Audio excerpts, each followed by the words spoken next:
This is a man's world, but we won't quit. This is a man's world. She who dares wins.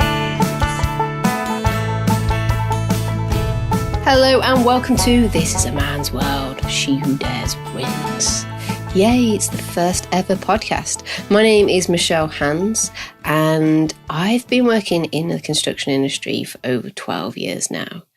And I thought it was about time that I shared my crazy stories and experiences with the world. I'm going to have some special guests on throughout these series. My guests are going to be from all walks of life and talk to others about how they've survived a man's world as well. Why a podcast? Well, why not? I currently have a YouTube channel where I upload vlogs from myself at work. I have an Instagram page. I have a blog, thisisamansworld.co.uk. So a podcast was the next step. Now let's start with my story. Let's go back to Michelle as a quiet introvert girl.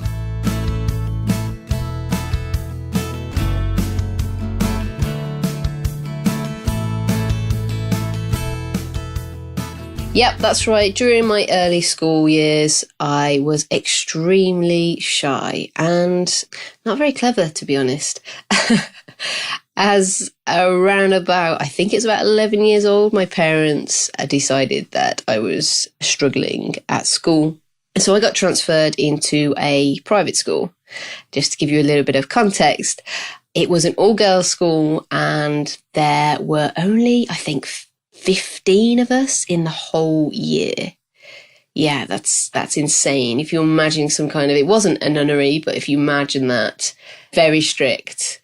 And I was thrown from like the public system into this private system. It was crazy, but yeah, it was good. It was good for my education. I ended up coming out with GCSEs, pretty average, I would say.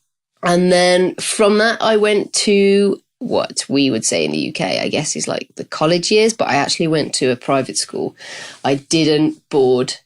I was a day pupil and the school was super focused on sport, which I absolutely loved because growing up, I was kind of a little bit of a tomboy. Absolutely loved sport. So that was good. But also, this second school that I went to for my A-levels had boys. Yeah. And it was my kind of like first ever exposure. No, it wasn't really. I was exposed to boys outside of school. But it was good because I felt like I was deprived of, the male community growing up in an all-girls school. And maybe that's why I ended up in construction. Who knows? I don't think it is, but it could be. It could be that I just, I was starved of men for so long. When I was let out into the job world, I just craved men. No, this all sounds so wrong. Let's get back to where we were at school. So I did A-levels. I think I did completely irrelevant subjects to engineering. Yeah, I did. I did geography, drama, business studies, and something else that I really flunked. I can't remember what it was. General studies. Yep, that's the one. Everyone flunks general studies. I came out with some pretty decent A-levels and decided to go to university. I went to Birmingham University and I studied geography. I did geography because I loved it. I loved traveling and I did a lot of traveling with my parents and I used to just learn whilst I was abroad. So I didn't really have much textbook knowledge on geography. And then when I did exams, I would relate everything to what I'd learned by traveling and ended up getting a really high score. So I was like a grade A student for geography. So it made complete sense to study this at university. Truth is, I thought it was going to be super interesting, but it was kind of boring because, as everyone knows, when you get to degree level, you start focusing intensely on like small subject areas. And for me, mountains and river sedimentation was, it was mind-bogglingly boring. I actually probably should have taken the route of business studies, but that's time gone past. I don't have any regrets now. So I did a geography degree and struggled through 3 years.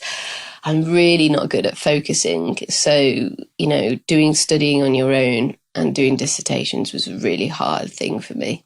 But nonetheless, I got to the end and I came out with a degree.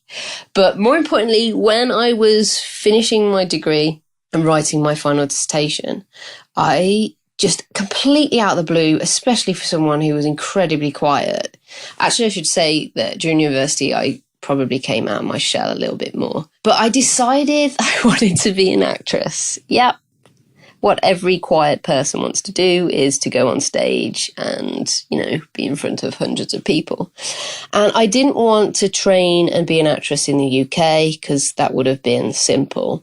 I was going to go to America. Yeah, I was going to go to Los Angeles and go and be super famous. I was going to be discovered on the streets of Los Angeles and within 12 months be on, television, film, and of course receiving an Oscar. I laugh now, but I'm pretty sure that was my intention. So I did. I went to Los Angeles and I went to film school, and it was amazing. One of the best experiences I've ever done. I think studying acting really helped me to come out of my shell as well. It was like the most scariest thing, but being someone else helped me, just come out of my shell. And yeah, it was good. It was really good. Anyway, reality hit that I couldn't stay in America forever because you need a visa and you need to be working, and I didn't have an endless supply of money. So I flew home, and a friend of my brother's got me a summer job. Now, this is where I landed in construction, and you can see it literally was falling into a job. It was a summer job that no one had ever heard of. It was a really good hourly rate. So I was thinking, if I get this job and I can blag it, then I'd be able to afford to go back out to Los Angeles, do some more film work. You can see where I'm going with this. So I took the job. And to be honest with you, I probably should have had a little bit more knowledge on geology than, geography. But nonetheless, I survived. Now we can get to the theme of this podcast. Yeah, I took the job, and it was working in construction on landfill. And my job was to sit between a construction firm and the client and the environment agency and make sure that the construction firm were doing what they should be doing, and that the client was happy, and that the environment agency were happy. It was actually a really hard, stressful job. But because I was thrown in as a newbie and I didn't know too much, it wasn't really that daunting. I always just have this idea that I will, learn as I go along. And that was amazing because it really helped me. And I learned very quickly. It turned out I was actually quite good at the job. I was doing material testing and report writing and loved it. And it was seasonal. I was working, 6, maybe 7, 8 months of the year, earning a very good salary, and then spending the rest of my time traveling and jumping back into acting work. The role I did was called Construction Quality Assurance. So that's how I got into construction. Now, where did it go from there?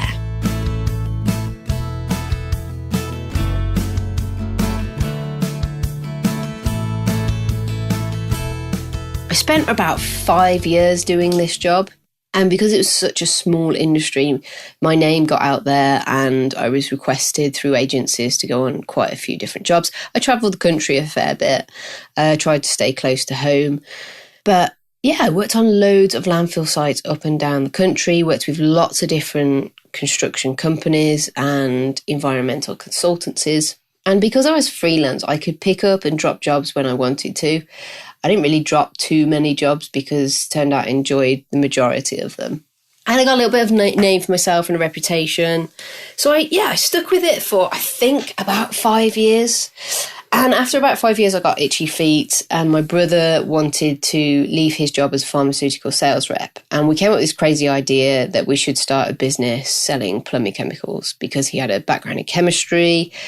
And long story short, we had thought that it would be great to develop a product that we knew would be cheaper than what was on the market. Neither of us had any experience in the plumbing industry.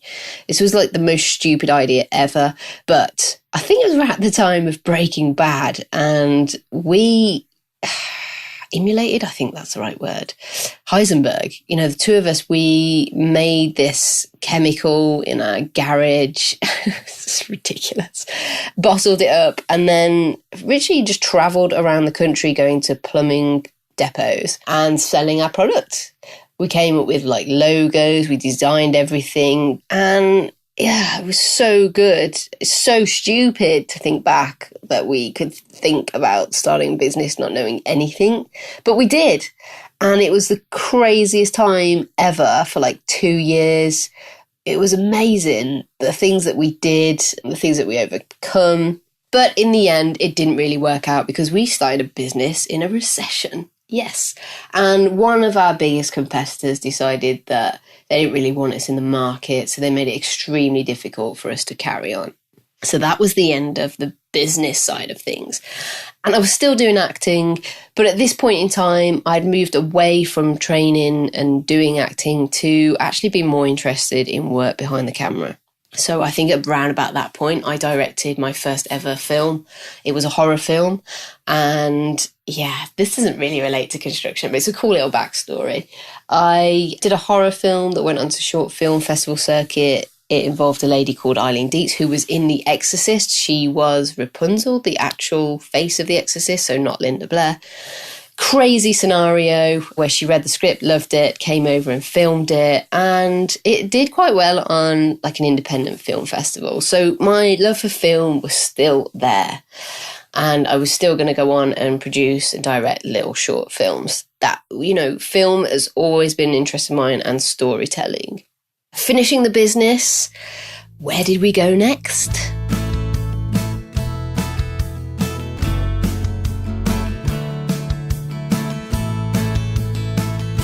Back to landfill.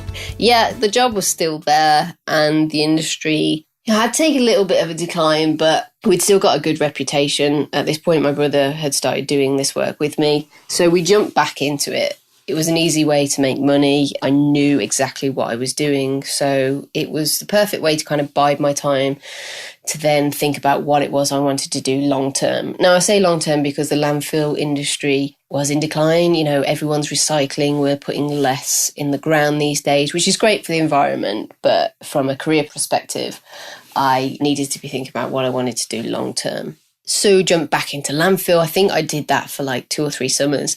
And then I started working alongside a construction engineer. So in this country, we're called site engineers, and we're responsible for setting out the job and doing land surveys, doing lines and levels, looking at drawings, basically showing people where and how to build things.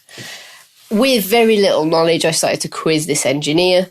And he said to me, well, look, you know the job in terms of what I'm doing on landfill. Why don't you go and train, use the equipment, because we have to use equipment to be a site engineer, and see if you can get into the field. So I did. You know, I don't have a civil engineering degree. I've never claimed to have a civil engineering degree. And I think it's really important for everyone who follows me on social media to know that I kind of went in the back door. But I did. I retrained, and then found it incredibly hard to get a job because the landfill industry, I'd got a name for myself. I was known.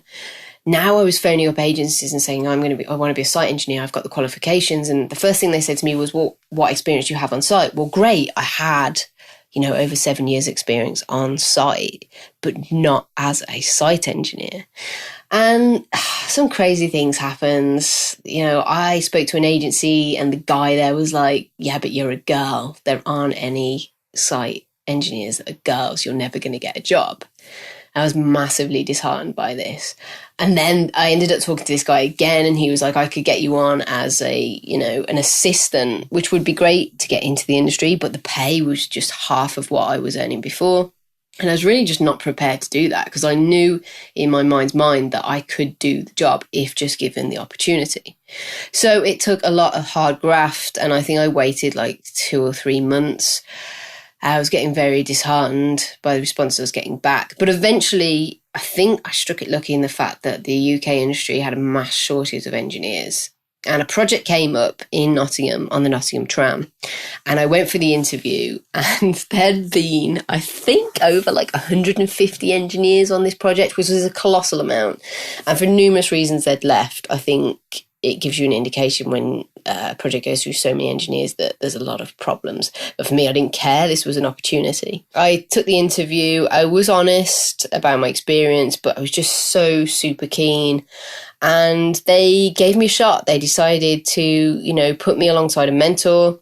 for 2 weeks, and it was sink or swim. Literally, the site manager said to me, he was section manager, he was like, I'm going to give you 2 weeks, and if you survive, great. If you don't, we'll have to get rid of you. So here I was back at the beginning, delving into an area, delving into a career I had no idea about. But I met a guy who was kind of like my mentor, took me under the wing, and I just soaked up as much information as I possibly could during this job. I survived the 2 weeks.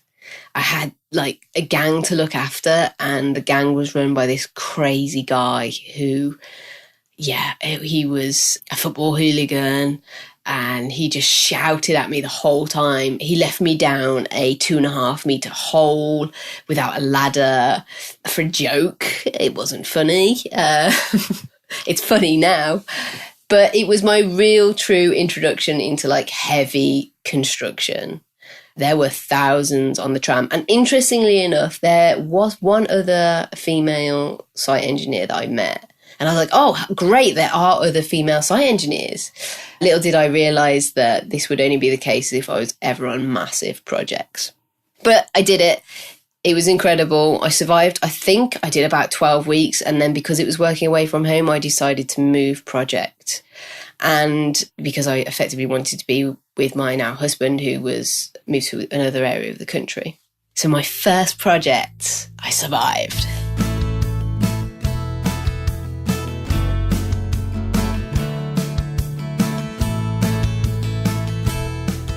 So what next? Back relocated at the other end of the country. I was kind of back at the beginning, phoning agencies, trying to find more work. And I had a phone call to go and work on a housing site. Now, for anyone that doesn't work in construction, there are so many different elements to construction, so many different projects, all involve completely different aspects of construction and, materials and processes. And house building was completely different to building a tram, as you can imagine. So it was kind of like starting from scratch. And it's been this way for the last 5 years. Every project that I've started, and I've purposely moved projects so that I can be completely out of my comfort zone and to learn as much as I possibly can. So every project is a new learning curve, and housing was a good one. I remember I arrived on site and the 2 guys that I was supposed to be looking after were doing drainage, and they were fairly old guys. They just looked at me aghast and just stared at me as I walked up to them. And their words were, so are you the engineer? And I said yes. And they just didn't say anything, didn't crack a face, just cracked on with the work. And instantly I was like, oh, Michelle, you have so got to prove yourself on this job. Again, just incredibly lucky. There was another engineer that worked for the company who was a great mentor for me. And I wasn't afraid to ask questions. I knew that if I was going to, hang on to this job, that I really had to soak up as much information as possible and be really quick-footed on, learning. Turned out it was an amazing job. I worked there freelance for, I think, like 2 years. And the 2 guys that, didn't give me the greatest confidence at the start actually became, I suppose, like champions of my work and good friends. We did lots of sites together and they were really good guys. One of them said, I think it was on my 2nd or 3rd day on site, wouldn't you write? I mean, like it was snowing hard and I was freezing and my hands were freezing and I was thinking, what am I doing here? Why have I chosen this line of work? And then one of them just pops up and says, oh, wouldn't you prefer to work at Boots or something, like behind the lipstick counter? I was like, oh my God, that's so insulting. But at the time, I probably would have swapped the job to work at Boots because it was awful and nobody likes working construction in the winter. It's just, it's a horrible, horrible place to be. Yeah, so I worked for that company for 2 years. So many different characters that one day I'm going to have to write a book about it. And some great friends were made there, other engineers I'm now still in touch with. Where did I go from there?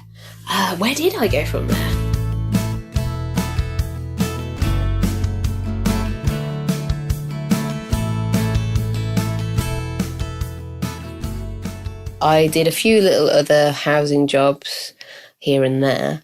And then I got contacted to see if I'd go and work for a company who were building petrol stations and retail units like Starbucks and KFCs. And did I want to go and do some engineering and project management work for them? And I thought, yeah, management was something that I'd always thought about, mainly because I thought they just walk around with coffee cups and drive nice cars and write emails. Massively deluded. In fact, no, not deluded, because that is what they do. But the stress that comes with project management is real. I did engineering for, I'd say, the first 6 months, and then ended up moving into the project management side. My first little project management project for them was building an extension on a petrol station. And whilst I'd done house building, I'd only ever done up to like floor level. I'd never really gone beyond that. So technically my knowledge was limited. And I was dumped on this site with two men of the older generation who were really nice and did, in fact, listen to me when I had to manage them. I'm pretty sure they knew I didn't have a clue what was going on, but they helped me get through it. And one day we started to pour concrete for the floor, and we had in fact put the bricks down and cemented them when it was too cold. And what happened was a complete and utter disaster. The concrete broke through the wall, took the wall down and spilled all the way into a dual carriageway. Now, in construction terms, this is beyond a nightmare. This is an utter disaster. This is colossal. This is... this is probably career ending. But it didn't break me. Now I think it's absolutely hilarious what happened. And I have never built a brick wall since in extremely cold weather. But I did sit there on a Friday afternoon and think, is this career really for me? I got a manager on the end of the phone shouting, as, he had every right to do. A client who had so many questions. And I was then trying to divert this disaster. And these two old guys who were shoveling the concrete started to run out of steam. So I actually got on the shovel myself and was like pushing the concrete back into it. Oh, God, now I can see myself. It's just, it's not even funny. Yeah, it was good. Project management perhaps wasn't for me, but that didn't deter me. No, I then took on a £750,000 project of a retail units. I was doing a well-known chicken fast food shop, a coffee house, a massive car park and a petrol station. And I took this project on and I was like, do you know what? I can do this. I can manage the build. I can do the engineering. I can manage guys. I can manage subcontractors. I can manage a client. I can do this. I feel ready. I feel like 12 years worth of experience. I am ready. And then I got pregnant. Pregnancy was planned, but I just didn't really think through the pregnancy and the job. So I was doing two things that were completely new. I'd never experienced being pregnant before, and I'd never managed such a huge project. Doing these two things at once was hard, and it almost broke me. I, hormonally was all over the place. I couldn't stop eating. My pregnancy, I wasn't sick. I just wanted to eat everything in sight. So much so that there was a McDonald's across the way from site, and I thought they were going to ban me from, completely eating all their mozzarella sticks. But I managed to keep my pregnancy a secret for like 15 weeks because I was super scared, being a freelance engineer, that if I'd have told my employee that I was pregnant, that they would just get rid of me because they could. So I kept it secret. I didn't want the guys to know. I didn't want them to give me any kind of special treatment. I just made sure that I was safe and that I wasn't doing any engineering work, which, completely fell in line with the project management stuff. But what I didn't take into account was the stress levels. Project managing in construction is so stressful. And when you've never done it before, I think you can just add like another tenfold onto that stress level. And yeah, so keeping a secret, having zero energy when you're pregnant, it just takes so much energy from you. Going to the toilet constantly is a pain. Yeah, it was hard. And I actually took a picture of myself later on in pregnancy, which became a little bit viral and helped me start this whole "This Is a Man's World" thing. It was published in all the national newspapers. And because I wrote on my stomach, building two things at once, and I was on my construction site, and, I was building two things at once. And so many people say, why aren't there more women in the construction industry? And I think partly it's because attitudes, we think women don't belong in the industry.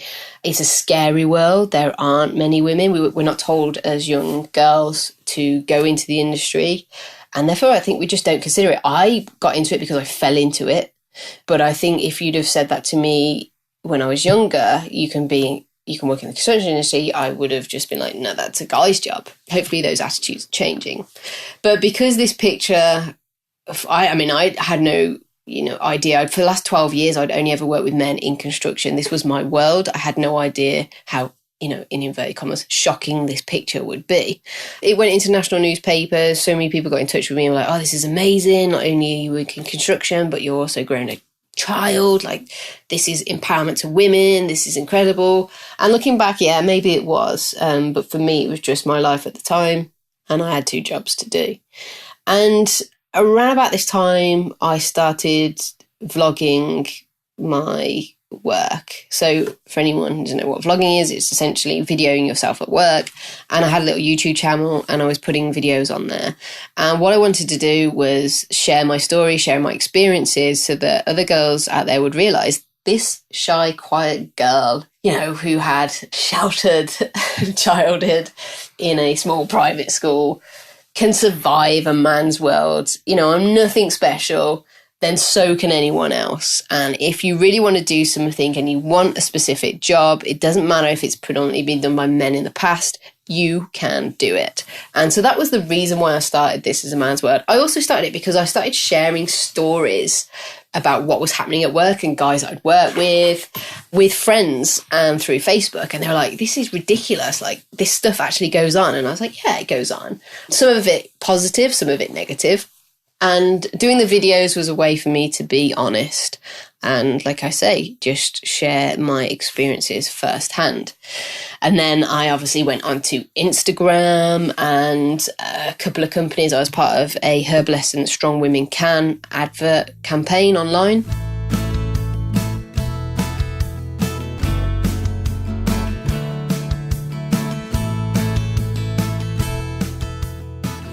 So I finished the project, I think about a month before I finished for maternity, and of documenting my time surviving that project, as well as considering my next step career-wise. Whilst I'd been able to continue working, I wasn't sure what the future would hold. Again, I was back at square one.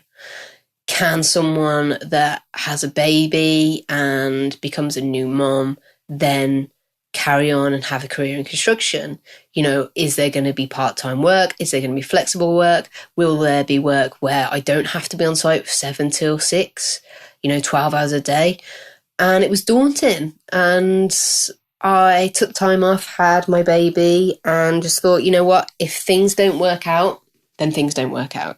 Then, it's something I can report to the industry and shout about and say, hey, the reason why so many women leave construction when they get into it is because it's not flexible enough. It doesn't enable you to be a mom as well as an engineer, / project manager, etc., etc.